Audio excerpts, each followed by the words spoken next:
Ibad. Nakatihaya siya, tapos nabalian yata siya ng pakpak. Yung tingnan, ang ganda ng kulay ng paru-paro. Ngayon lang ako nakakita ng ganitong paru-paro. Oh. Nakakaawa naman. Ipapatong ko siya doon. Halika. Dito tayo. Dito tayo sa puno. Yan. Yan ka, okay? Yan. Yan ka. Ay!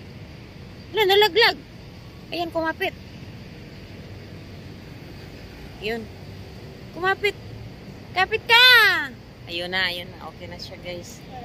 Oh. Ayan. Okay na siya. Ang ganda, oh. Oh, yan. Paru-paro. Cute niya, oh. Ang ganda ng kulay. Oh. Oh. Yun, ang ganda, no? Yun na siya, malaglag.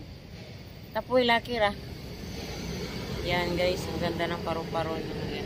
Yan lang nakakita ng kulay na ganyan ng paru-paro. Yan.